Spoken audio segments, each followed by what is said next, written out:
Hi friends, இன்றைக்கி நம்மளோட healthy daily kitchen சேனலில் பார்க்க போகிறது டொமேட்டோ சாஸ். எதுக்காக நம்ம இந்த ரெசிபியை செலக்ட் பண்ணியிருக்கோம்னா, என்ன தான் நம்ம வீட்டிலேயே ஹெல்த்தியாகவும் டேஸ்டியாகவும் ஸ்நாக்ஸ் செஞ்சு கொடுத்தாலும் குழந்தைங்க அதிகமாக விரும்புகிறது ஹோட்டல்லையோ இல்லை கடையிலையோ சாப்பிட்ற ஸ்நாக்ஸ் தான். அதுக்கு காரணம் அந்த ஸ்நாக்ஸோட டேஸ்ட் மட்டும் இல்லைங்க, அங்கே கொடுக்குற இந்த டொமேட்டோ சாஸ் மாதிரியான பொருட்கள்னால தான். அதுக்காக செயற்கை சுவையொட்டிகள், நிறமூட்டிகள், அந்த சாஸ் ரொம்ப நாளைக்கு கெட்டு போகாமல் இருக்கணுன்றதுக்காக சில கெமிக்கல்ஸ்கள் ஆட் பண்ண பாக்கெட்டில் கிடைக்கக்கூடிய சாஸஸை வாங்கி சாப்பிட்றது உடம்புக்கு நல்லதில்லை. அதனால தான் நம்ம வீட்டிலையே செயற்கை நிறமூட்டிகள் மற்றும் சுவையொட்டிகள் இல்லாமல் கடையில் கிடைக்கக்கூடிய சாஸுக்கு ஈக்குவலான டேஸ்ட்டில் வீட்டிலையே செய்ய போகிறோம். அதற்கு தேவையான பொருட்கள் என்னென்னு சொல்லி பார்த்துடலாம். தக்காளி 3, சின்ன வெங்காயம் 1, பூண்டு 1 பல், இஞ்சி சிறிதளவு, மிளகாய்த்தூள் 1/4 டீஸ்பூன்,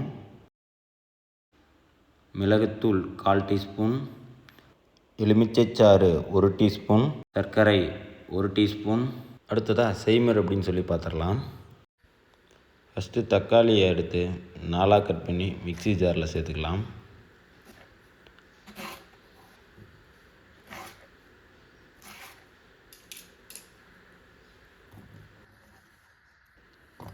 தக்காளி கூடவே பூண்டு 1 பல், வெங்காயம்,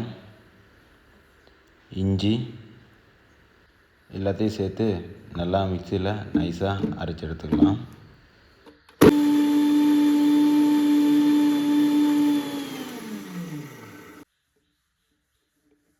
இப்போ நல்லா நைஸாக அரைஞ்சி வந்துருச்சு. இதை ஒரு ஃபில்டரில் போட்டு நல்லா ஃபில்டர் பண்ணி எடுத்துக்கலாம். இது ஃபில்டர் பண்ணி எடுக்கலைன்னா நம்மளுக்கு சாஸ் நல்லா நைஸாக வராது, கொஞ்சம் திரியாக இருக்கும்.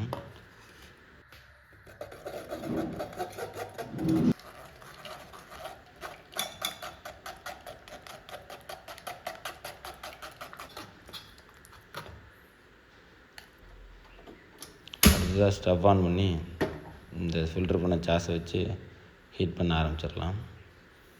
இந்த தண்ணி நல்லா சுண்டுற வரையும் ஒரு மீடியம் ஃப்ளேமில் வச்சு இதை நல்லா ஹீட் பண்ணணும்.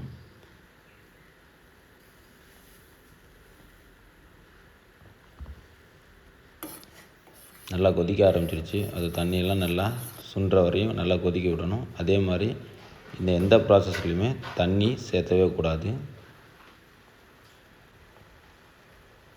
அப்படி தண்ணி சேர்த்தனோம்னா சீக்கிரமாக கெட்டுடும்.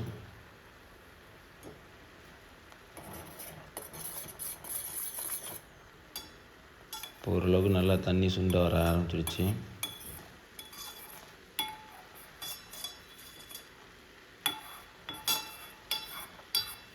சுற்றி நல்லா அடிப்பிடிக்காமல் கையில் கொஞ்சம் எடுத்து விட்டுட்டே இருக்கலாம்.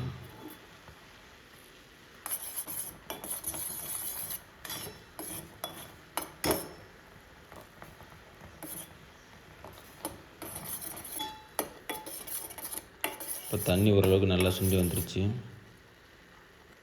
இப்போ நம்ம இது கூட 1/4 டீஸ்பூன் மிளகாய்த்தூள், 1/4 டீஸ்பூன் உப்பு, 1/4 டீஸ்பூன் மிளகுத்தூள், 1 டீஸ்பூன் சர்க்கரை, இதெல்லாத்தையும் நல்லா மிக்ஸ் பண்ணி விட்டுடலாம். இதெல்லாம் நல்லா மிக்ஸ் பண்ணால் லாஸ்ட்டாக இது கூட 1 டீஸ்பூன் லெமன் சேர்த்துக்கலாம்.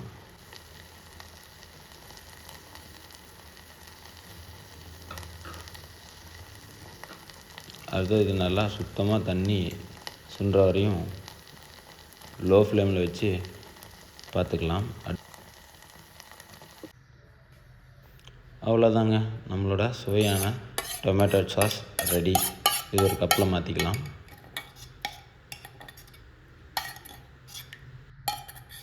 இந்த டொமேட்டோ சாஸ் தண்ணி படாமல் நல்லா பார்த்துக்கிட்டோம்னா 2 நாள் வரையும் கெட்டு போகணுங்க, ஃப்ரிட்ஜில் வைக்கணுன்ற அவசியமே கிடையாது. இந்த டொமேட்டோ சாஸ் உங்களுக்கு பிடிச்சிருந்துச்சின்னா ஸ்க்ரீனில் தெரியல நம்ம சேனலோட லோகோவை கிளிக் பண்ணி சேனலை சப்ஸ்கிரைப் பண்ணிவிட்டு சேனலுக்குள்ள வீடியோ பார்த்து நீங்களும் வீட்டில் செஞ்சு அசத்துங்க.